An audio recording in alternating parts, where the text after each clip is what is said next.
పిచ్చి. మనం చదువులో తక్కువ, ఎక్స్ట్రా కరిక్యులర్లో ఎక్కువ ఉంటుండే అనమాట. Full games, playing games and all. PT period ఉంటుండే అండ్ హరిరామ్ హరే కృష్ణ మఠం సెషన్స్ అవుతుండే మాకు. సో మనం చదువు అంటే జస్ట్ ఎగ్జామ్ ఉన్న పొద్దున్న రోజు చదవాలి, పోయి ఎగ్జామ్ రాయాలి, వచ్చేయాలి, సింపుల్.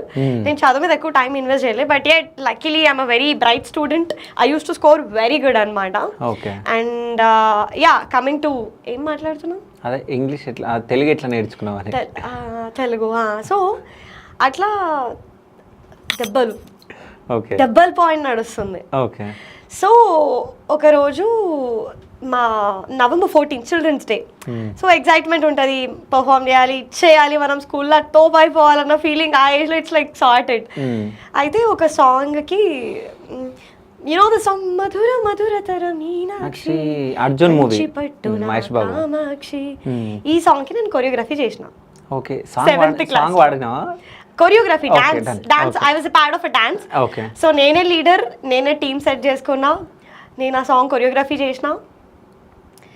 లీజర్ పీరియడ్ ఉంది, extra next period English period 30 minutes time pass చేసిన, గుర్తులేదు లిటరల్లీ.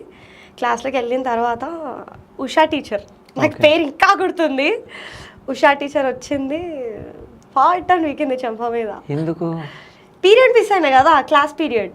ఓకే. ఆమె పీరియడ్లో నేను డాన్స్ ప్రాక్టీస్ చేసుకున్నా, కోపం వస్తుంది కదా ఆబ్వియస్లీ. ఫుల్ హర్ట్ అయిపోయినా నేను. ఏం మాట్లాడలే అప్పటి నుంచి, ఆ టీచర్తో ఏం మాట్లాడలే. నా November 14 పర్ఫార్మెన్స్ ఎప్పుడైతే అయిందో, బ్లాస్ట్ పర్ఫార్మెన్స్, మా హోల్ స్కూల్లో నాదే టాప్ పర్ఫార్మెన్స్. గిఫ్ట్స్ ఇచ్చారు, అవార్డ్స్ ఇచ్చారు అండ్ ఆల్. నెక్స్ట్ డే నేను స్కూల్కి వెళ్ళలే. ఆ నెక్స్ట్ డే నేను లేని టైంలో ఆ టీచర్ నన్ను ఫుల్ పొగిడిందంట, సారీ కూడా చెప్పిందంట నాకు. లైక్ ఈ పిల్లని నేను నిన్న కొట్టా, but she were deserving it, she did it too good అని చెప్పి పొగిడింది. ఇది వేసుకోండి ఎడిటర్ గారు మనకు కామెడీగా. ఓకే. సో పొగిడింది అన్నమాట.